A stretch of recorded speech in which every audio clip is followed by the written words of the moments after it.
saying is not that important. It'll go down for infamy.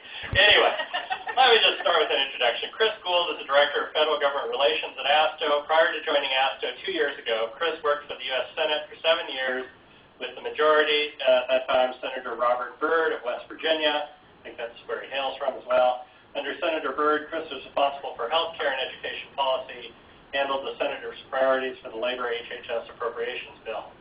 Prior to working in the Senate, Chris worked for the Washington Post, so he's kind of been on all sides of the fence. He is a native West Virginian, holds a master's degree in English literature from Marshall University. So, Chris, I was just saying that we have some updates on sequestration, but we have some CDC folks here in the room. Of course, we have our CFOs, and there are a lot more questions than answers at this point. So with that, if you could just tell us the latest about what you know, we'd appreciate it, and then get into some general questions and discussion. Okay, what I thought I'd do is give everyone a quick update on all things that have happened over the past couple of months with the federal government, including, it would be the FY14 President's Request, because I don't think we've talked about that. Go over that briefly. The FY13 Prevention and Public Health Fund reallocation, and the FY13 agency operating plans that include sequestration. Is that okay? Chris, are you able to share your webcam? Oh, yeah. Remember, I'm an English guy. I don't know how to do this stuff. Click on the link that says share my webcam.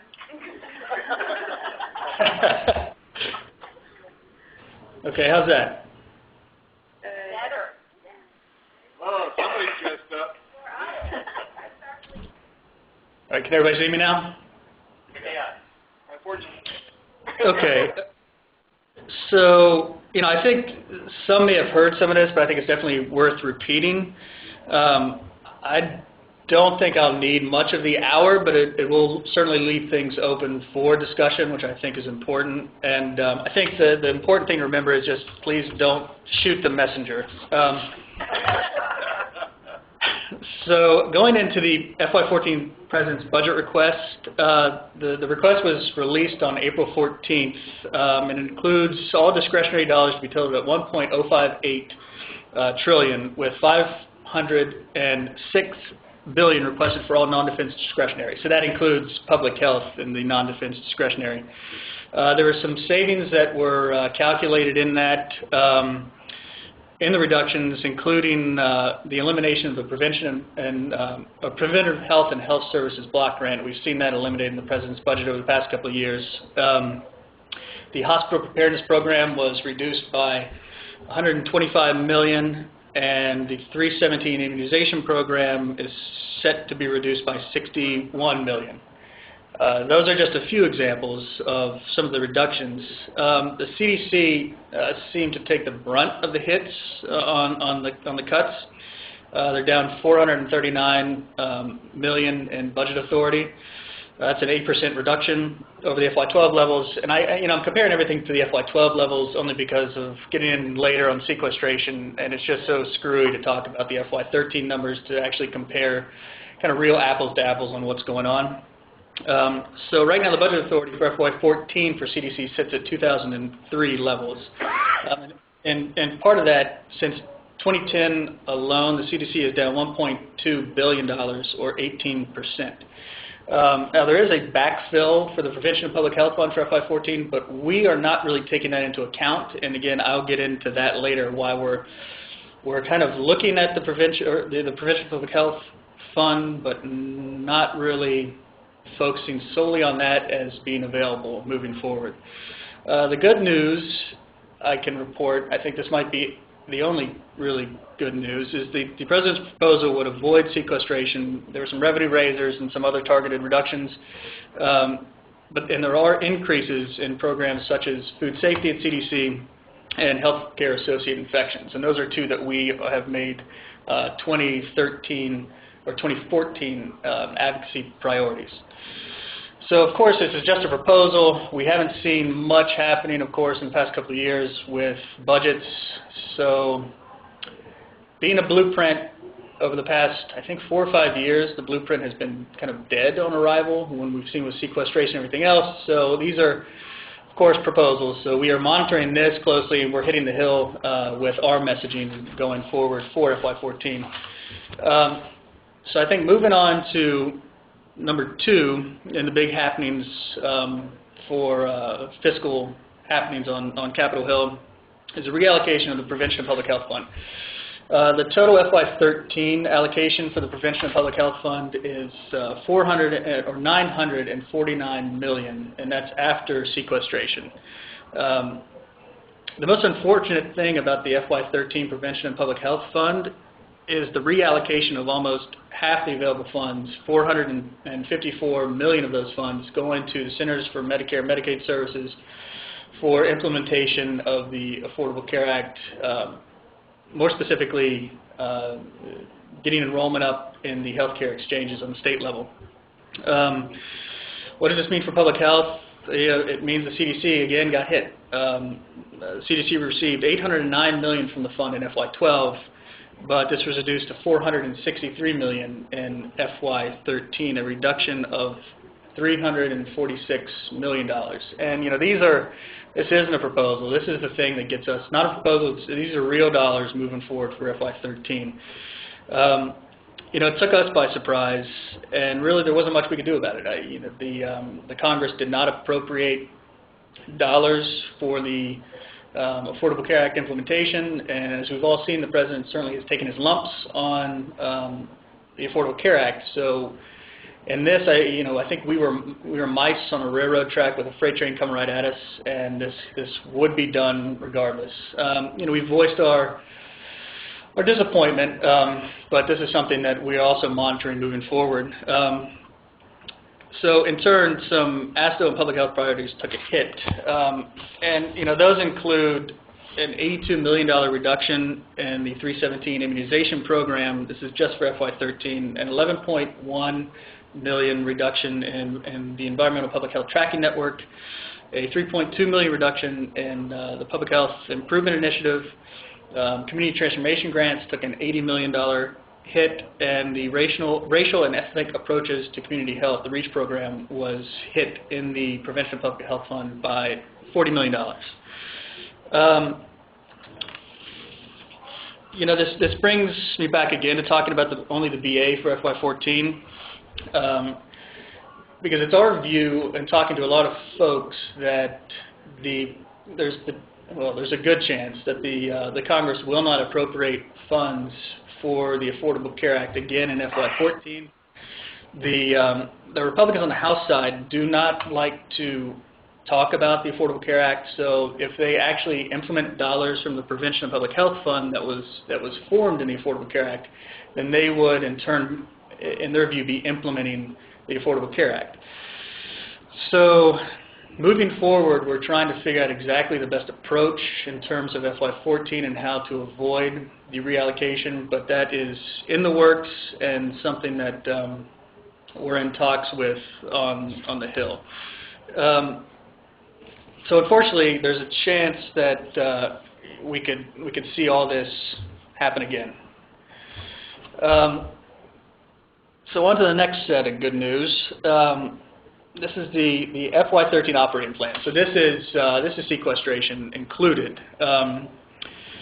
So the agency operating plans came out. Was that last month? These months are just running together for me. I think it was last month. So overall, the across-the-board cut is 5.2%. In our talks with the good folks at the CDC, they are informing us that, of course, they're going to try to, quote, hold public health harmless.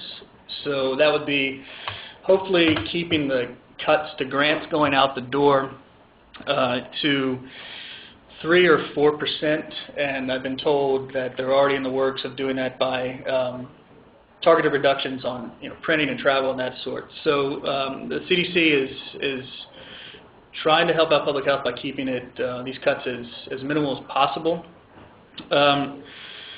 So the issue with sequestration and then the double hit we got with the Prevention of Public Health Fund is that public health is again under attack with the reallocation of the fund. FY13 for CDC's budget was reduced by a total of $575 million, or 8.4% compared to FY12. So when you look at some of these programs that are reduced by, well, the 5.2%, let's say across the board, maybe not the grants, but the 5.2%, there are some that took even bigger hits because of the Prevention and Public Health Fund allocation. So when you look at, for example, the Section 317 immunization program, they were reduced $91.8 million for FY13, which is a 15% reduction. The REACH program, the racial and ethnic approach to community health, the total was 13.2. They lost 40.7 million, or 76%. So that was one of the programs that was essentially wiped out. When you look at the other things that were within the Prevention and Public Health Fund, the environmental public health tracking is down 32% from FY12. NIFI is down 8%, and the community transformation grants are down 35%. So I think, in terms of what it's looking like moving forward, the appropriations process is, again, one big tangled mess. I don't think anyone can really foresee what is going to happen with the FY14 approps, especially the labor HHS appropriations bill. Some of the other ones seem to be moving, at least moving, but labor H always has either, I've found over my years, the issue with labor H is either funding issues or social issues. So either it gets wrapped up in abortion or it gets wrapped up in funding. So this year, again, it's funding. At the beginning of the year, it looked like the appropriations process was at least going to somewhat resemble a normal year, but that is quickly not looking like it will, only because the House and the Senate are so far apart in their allocations in the FY14 Labor H bill. So I think that usually means when we see these environments that, I think we're going to see another continuing resolution. The question is going to be, how long will it be? Will it be a short term, or will they actually get their act together before the end of September? I don't think so, because the debt deal and everything else that they have to deal with has been pushed off. So I have a feeling we will see a CR. It just depends on how long and what the impact is, and exactly what's going to happen with sequestration. I'm hearing now that there is going to be no fix for sequestration in FY13, and in talking to some folks on the Hill, they are extremely concerned about sequestration in FY14. There was talks about tying that into the debt limit deal. That's falling apart. This grand bargain everyone's talking about that was going to be for 13 is falling apart. And Speaker Boehner is saying that the President has not talked to him. The President's saying he has talked to him. So I think it's right now it's caught up in the political jargon of the day.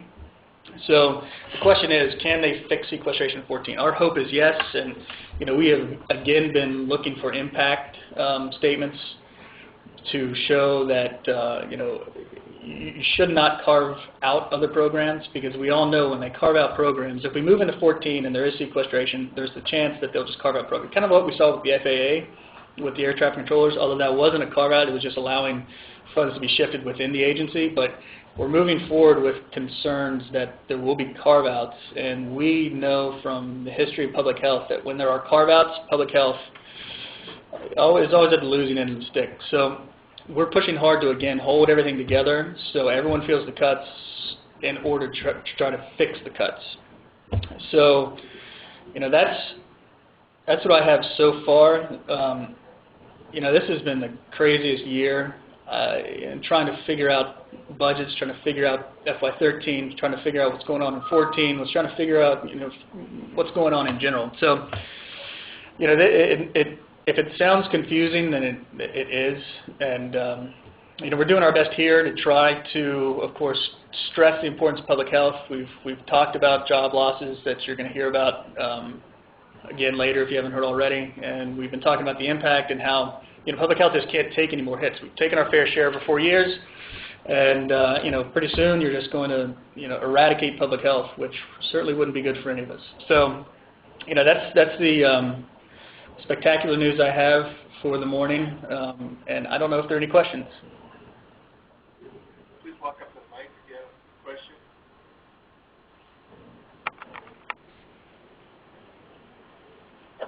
Hey, Chris, this is Jim. Thanks for the update. Folks are pondering their questions now, but there may be a question here in a moment, so just stay tuned. Okay, absolutely.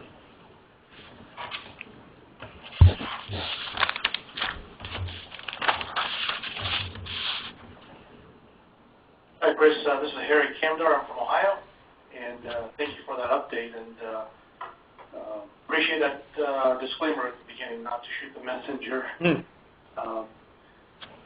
So, what are we in public health at the ASTHO level and so on? What are we doing to make sure that people on the Hill, White House, et cetera, are well versed in the impact to our citizens, and also more short-term right now, we, in various states, and having talked to my colleagues here, we're taking a major beating from our governor's office, our stakeholders, our local partners. It seems as if we, at the state level, are hoarding information, not sharing it, and being irresponsible. I'll wait to hear your comments. Thanks. See, that's the issue. Is it's hard for us to get a lot of information. It's hard for us to get impact. There's a lot of impact out there, which is what we're taking to the Hill. I mean, we're taking it in real terms. And I think when I was on the Hill, the one thing I responded to the most was, of course, the impact on the people of West Virginia, specifically. So every time we go into an office, we try to have specific information. It's hard to get specific information. Frankly, I think that when you look at the nobility of public health in general, it's hard to get impact statements because when we have these cuts, I personally think if this was any other industry, if you saw these cuts, people would be screaming over the past 4 years. But public health, it seems, they put their head down and they do their work and they don't complain because it's all about protecting public's health. So it's hard for us to get impact statements, but whenever we do, we are certainly taking them to those states which has the biggest impact. So we literally go office by office, state by state, and updating on impacts. And especially, I was always a doom and gloom kind of death kind of guy, and I responded to that, I think, more. So when you talk about, we talk about a lot about public health in terms of what people understand most, which are, outbreaks, disease and foodborne outbreaks. We talk about public health preparedness. We're in the works now to try to do a briefing. It's in the infancy right now, but a briefing on just how smoothly the response public health operations went in both Boston and in West Texas in the fertilizer plant explosion. So I think these are things that we have to highlight what public health does, because we find a lot of times that folks have no clue what public health is or what public health does. And frankly, I've been into a lot of offices where you educate them on what public health is and they actually start getting it. Like the ranking member on Labor H, the subcommittee, is Senator Moran on the Senate side from Kansas. So we start talking about public health and preparedness and response and talk about tornadoes. And they think it's all FEMA. They start understanding it. They start getting it. But it's talking about these impact statements state by state and informing them that if you start cutting public health, you're going to see some major problems. And it's hard to do because public health is invisible. So you have to kind of paint pictures in real terms. So any impact statements that we can get are extremely beneficial. And I just hope that all states understand that when upwards of 60-70% of your federal funds or your public health dollars come from federal sources, then it's important to try to get us those impact statements so we can inform the Hill and the administration on how important it is. I got a question for you, Mr. Wheeler from Texas. Has ASTHO considered the approach we took in Texas that we found successful, that may be successful here, and it's a kind of a segue to the ROI discussion, is to focus on those programs like immunizations that has a real positive return on investment, family planning has a return on investment, and maybe isolate those areas that have good ROIs, and then meet with the key staff and senators, and especially in the House of Representatives. That, to me, is going to be needs to be your key focus if we're going to get funding, is to make sure that the House of Representatives staff and their key members understand the importance of public health. And we may want to call it something other than public health, because I think people get confused by what that is. And so has there been some consideration to developing a strategy for the FY14 budget to focus on those programs that have a strong ROI, and if they don't have an ROI today, to start working on some sort of a sequential timeline analysis to show them that there is benefit, positive benefit, in other areas of the budget. And one of the things that we were able to do that maybe they could do even at the federal level is that if there are savings to the Medicaid budget by investing in family planning and immunizations, some of these other areas, they can actually reduce the Medicaid budget and put the positive dollars, so it's a net zero effect in the budget across the federal budget. That may be something you all ought to consider doing, because we found it very successful in Texas this year. So It's a very good suggestion. My question. Excuse me, sorry? That's something that you're considering that's on your plate there at ASTHO. We are. We do have one of our, especially our immunization, bring up our immunization Hill paper does have ROI, and we do talk about that, and that I think that gets when you say the House of Representatives, it does get the biggest traction in the House.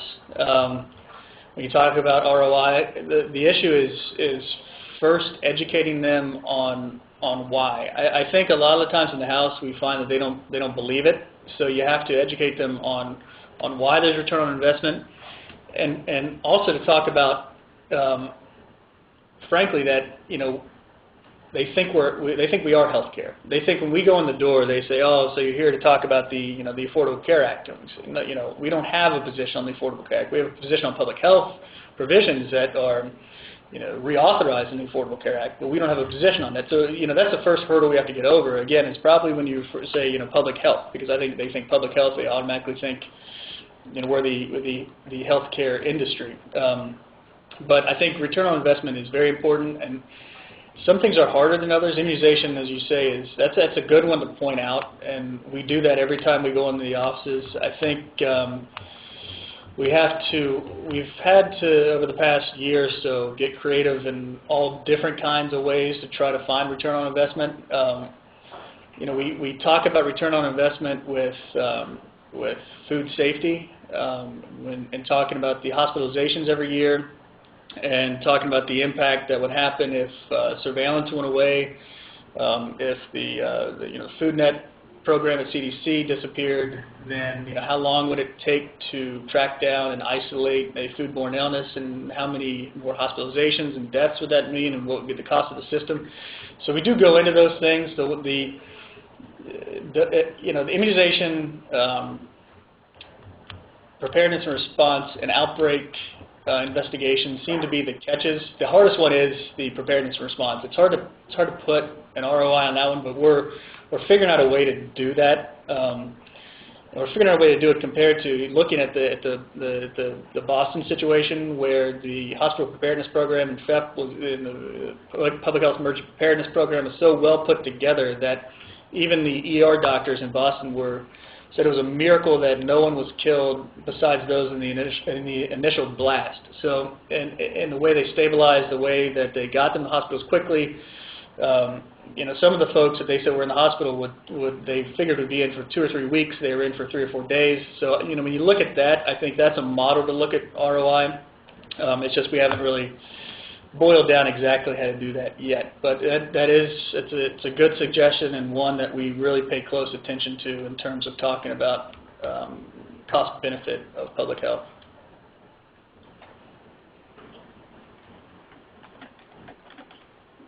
Hi, Chris. My name is Marlo. I'm from the state of Louisiana. You mentioned earlier that it would be helpful if our states would get our impacts to ASTHO, so you could relate that. My question is, who do we send those impacts to? And a comment on that is that it's kind of hard to get impacts when we really don't know yet what our cuts are. You know, in our state, in my particular agency, I think from maybe 1 or 2 programs, they've been told what their cut is going to be, but we still don't know for the vast majority, you know, what the cut is to determine the impact. For 13, and I know, or 14. Yeah, and that's the issue. I think if you, to answer your first question, if you can get the impacts either directly to me or get them to Carl or Jim, you know, either way, they'll certainly get to us, and we can put them together in a way to make the Hill understand. A lot of states don't like to share that information. So, you know, even if in general, if you don't want to share the information and name your state, you know, you can let us know that. You know, we can just say in general, this is what states are hearing, because I think that's the other roadblock is, you know, states don't want to share that information, so it's tough for us to even talk about it. But we can say in general exactly what the impacts are. And I think if you've seen impacts over the past 4 years with the cuts that have come down, you know, that would be beneficial to get, because we're showing the trend down from about 2010, 2009, talking about the cuts and reductions and what that has done to public health so far.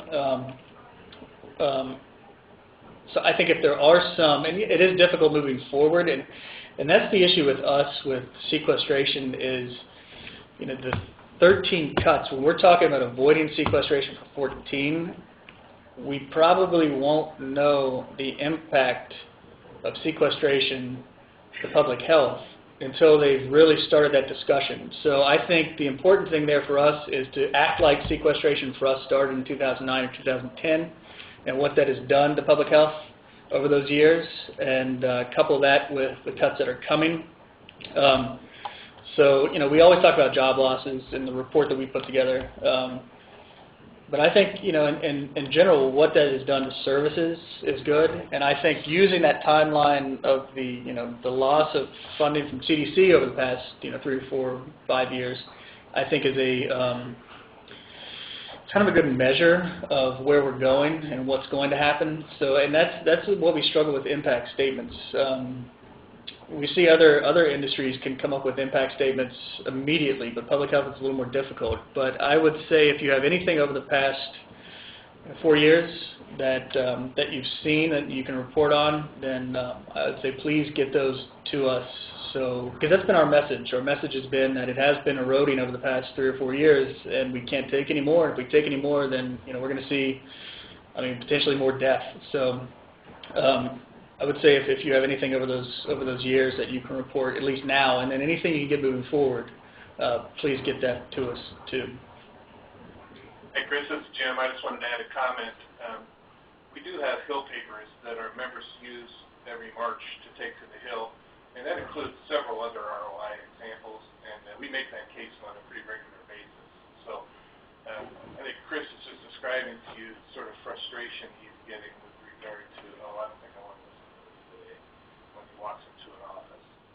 The other thing, Chris, that I was going to recommend everyone is that there's a fail-safe web connection place to send your queries and comments and suggestions. That's infocenter@astho.org. TA requests come in that way. Any other request comes in that way. We scan that every day.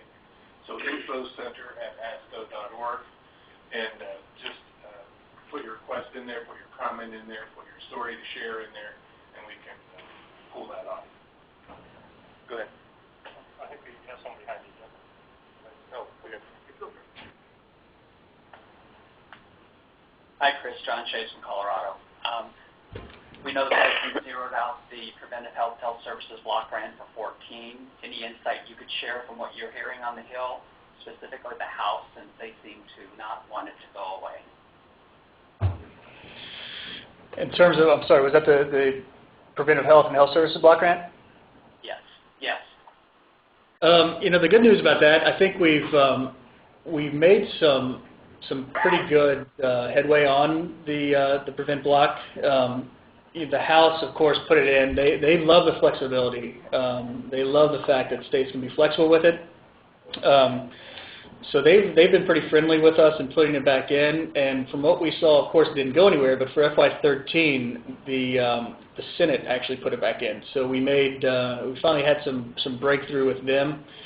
I think that's the one thing. Although just every year it takes more and more work.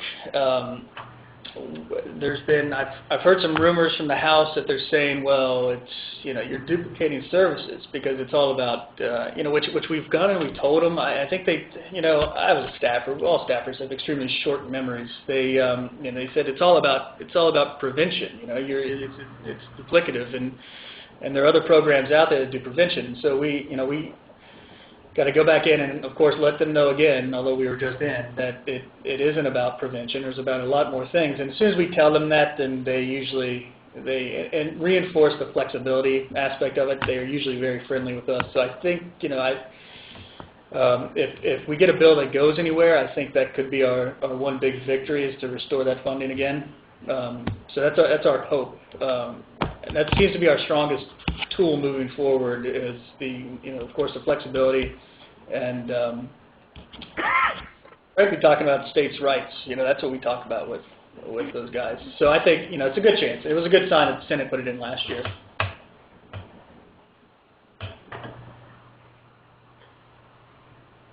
Hope that answers your question.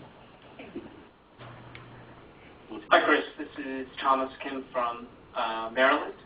And I understand that we here share our frustration. I think that ASTHO understands the position that we're in, and also our folks, our guests from the federal government, also understand the lack of certainty with respect to all these grants. But I think I'd like to make a suggestion.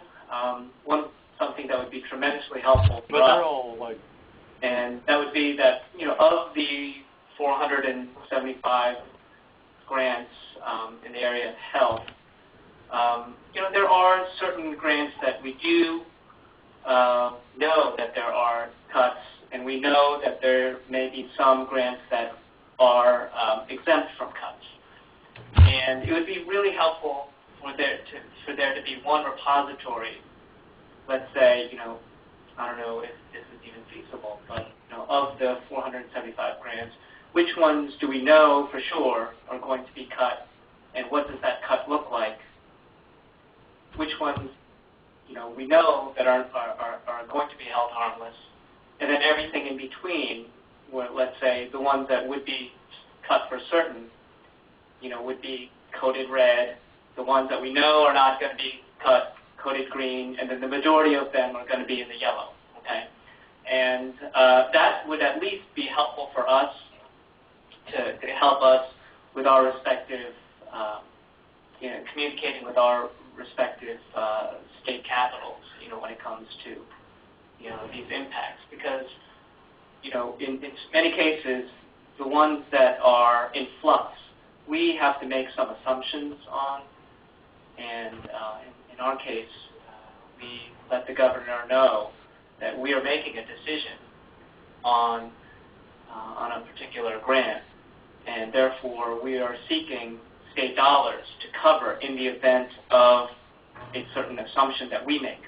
Okay, but that kind of information would certainly help us in that regard, and that's not placing the expectation on anybody that that we must have information on all of our grants in terms of whether it be a red, yellow, or green. So I think that some of the things that we struggle with is that we contact our own respective grant managers in our state and expect them to get the information from their federal counterparts. And sometimes it's, we heard this, or in a phone call, we heard this. We didn't receive any official letter, but, we heard that our WIC program was going to be cut by 5%. right? Or we know that this is, or we think that this is what's going to be our Ryan White cut. But some of those things really are much more certain than others, and I think that that's just a suggestion for ASTHO, because I'm not really quite sure if the federal government is actually going to produce a single repository in that fashion. But I just want to know what your thoughts were on that. So are you looking at more at FY13 or FY14? Yes. Okay, I think we can. It's tough for us to track down. We can track down as many. We usually have the larger public health, the ones that have the most dollars going out. We include in our FY14 President Budget release summary. So we have, I don't know, 60 or 70 of the largest ones there that have what the cuts are going to be.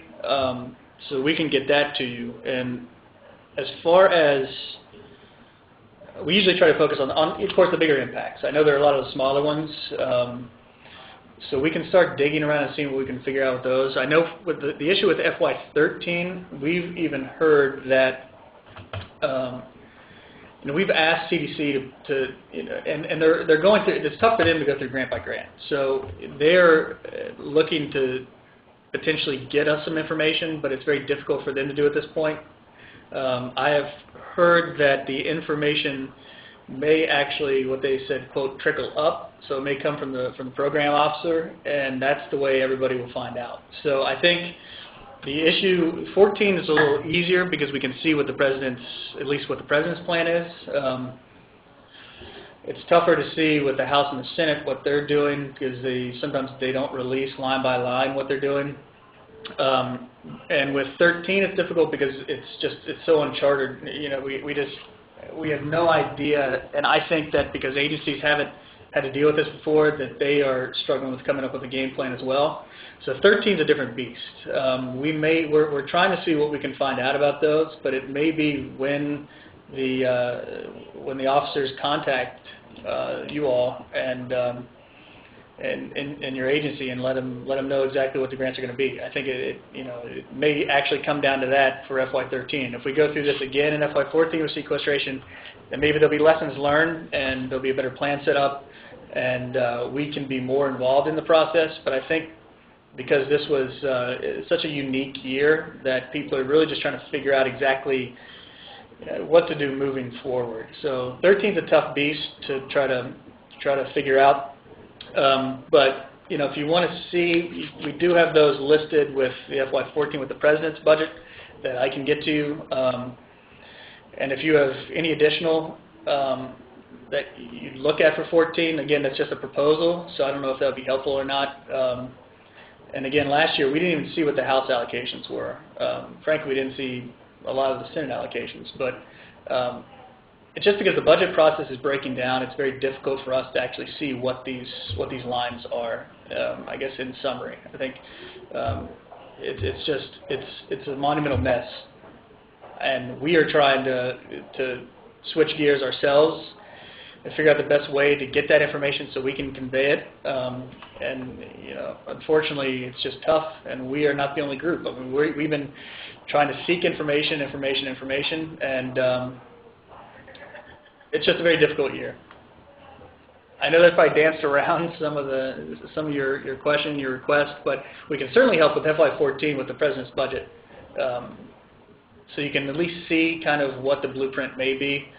But 13, it's tough. Thanks, Chris. This is Allison, and I'm running the webinar, so we have a question from one of our webinar participants. It's what about using the ASTHO budget cut survey as a source of information? And our team that's present here from Research and Evaluation may be able to chime in as well. Well, yeah, you can chime in. We do. We take that. That's in our. That is in our folder that we give to every office on the Hill. Definitely has that information, because again, people have no idea the impact of cuts that have come down on public health. So that is a must use in every office visit.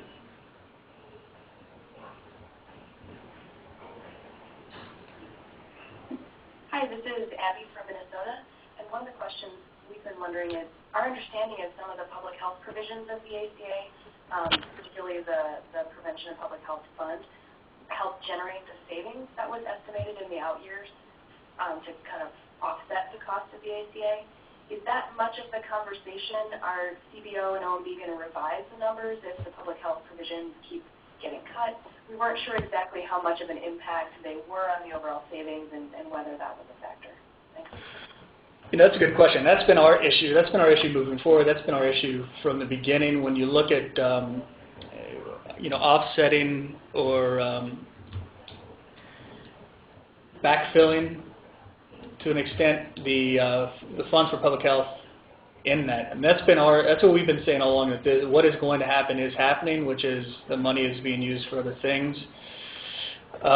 We've reached out to OMB to try to figure out, well, exactly what are you going to do moving forward if you're supplanting funds from the Prevention of Public Health Fund for certain things like immunization and environmental health tracking and all the sort across many different agencies. Then if that money is disappearing and those are your decisions, then then just take the Prevention of Public Health Fund, use it for whatever you don't use it for, but put that money back in the VA. And that's that's essentially our struggle. And the problem, the majority of the problem with that is they look at the Prevention of Public Health Fund and they look at some of those things that are included in the Prevention of Public Health Fund as being tied into health reform. So once health reform gets up and running and everything is sunny and happy, then those that are being supplanted are going to be covered by the Affordable Care Act. So that was their thinking in the beginning of a lot of the programs that were being supplanted, like the immunization program. So we've gone in and said that's not the way it's going to work out. So we're trying to make headway on them and educate them on the fact that you can't keep cutting these programs with the Prevention of Public Health Fund and taking that money, putting it in something else, and not expect major implications down the line. And I mean, I think they're starting to understand, but that's just our frustration with the Prevention of Public Health Fund. I mean, our frustration with the fund was we were told defend it, defend it, defend it. And it was really tough to defend the Prevention of Public Health Fund on Capitol Hill, especially in the House, because they said it was a slush fund. They said it was a healthcare related slush fund. And so we said, well, regardless on what you think, there's a lot of money that's for public health in that fund. And if you cut the fund, you're going to destroy immunization, you're going to destroy all these programs. So, we fought for that, and then it ended up that, it was taken from us by the administration. So, that's our frustration that we're dealing with. So now we are, again, since it's just happened, we and other groups and our affiliates are getting together and trying to formulate an overall plan as to how to explain that, well, you had us fight for this, and then you took it from us. So what are your plans moving forward to help public health? So because it's so brand new and because we were kind of blindsided by it, we were scrambling to try to get our message together that we're going to be delivering.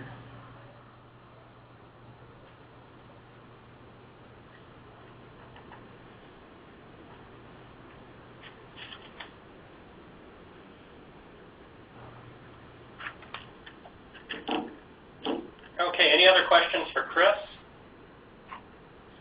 So it sounds like a lot of unknowns, a lot of doom and gloom, but if I'm understanding, there are two kind of small things we could focus on. Chris talked about impact statements, and as an evaluator, I thought he was talking about something different, which would be ideal, and that is sort of an outcome, but I think he's talking about little I impact, and that is just some bullet points, state-specific, on the history of cuts to public health in your respective jurisdictions, and those that are on the table now as a possibility, I think would be fairly powerful. Would be a fairly powerful story. It doesn't have to be in a story format, just a set of bullets showing that cuts have already been absorbed, the impact that has had. We cut immunizations by 30%, or we cut staff by 15%, or what have you. Or, as we heard yesterday, the state general fund is no longer going to bail us out on overruns when we go over a grant. Things like that, that then his team can communicate to your respective representatives up on the Hill. And I think the more information, the better in this regard, if we can start sort of a two-way communication. Don't worry about if you have the big outcome nailed down or if this is the final word. Just say we've heard rumors, if you're free to say that these are being considered, or in the past, this is what we have already absorbed. And we can start putting that together at ASTHO to make sure that that's communicated. And I think those might be more real-time than and help supplement the stories we have, the budget cut survey data we have, just some anecdotes about things that have occurred and that are on the table. And then I think the suggestion was for us at ASTHO, and I think Chris agreed to take a first stab at that, is to try to sort out systematically in kind of a table form the programs that are, various programs that are being used to fund public health and what it looks like at this point. And most of them will fall in that middle quadrant where we just don't know. Or maybe there'll be a range of considerations that we could put in there. Some others are fairly sure that there will be some cuts and we could start to quantify those. And some others maybe are not considered for cuts for various reasons. So that we could begin to start focusing on the middle in terms of at least knowing what we don't know and the cuts portion and seeing if we could create some anecdotes around those. So does that sound helpful to folks? At least it's something to do. And, you know, I don't think you need to write a tome here. It's just a few bullet points about, hey, I was in a meeting and this was being discussed. And you know that this program is already cut to the bone. More sharing, I think, at this point is better than holding back. And I know from my experience up on the Senate Finance Committee when I was on the Hill, anecdotes can go a long ways if they're fed to the right people at the right time. So, does that sound like a plan, Chris?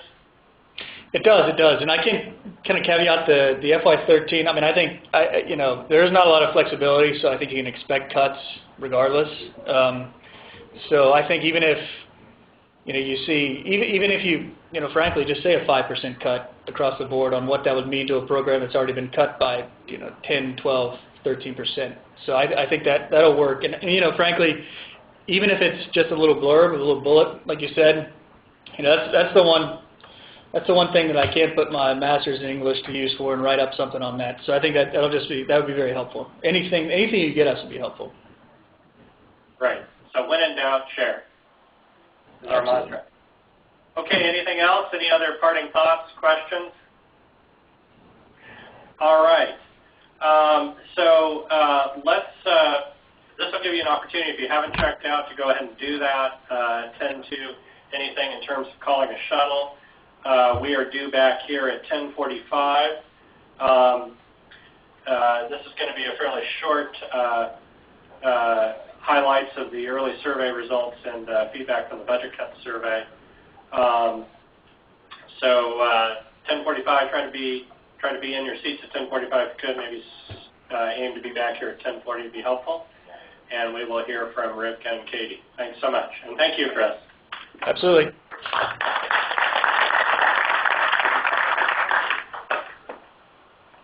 Thank you. Please stand by.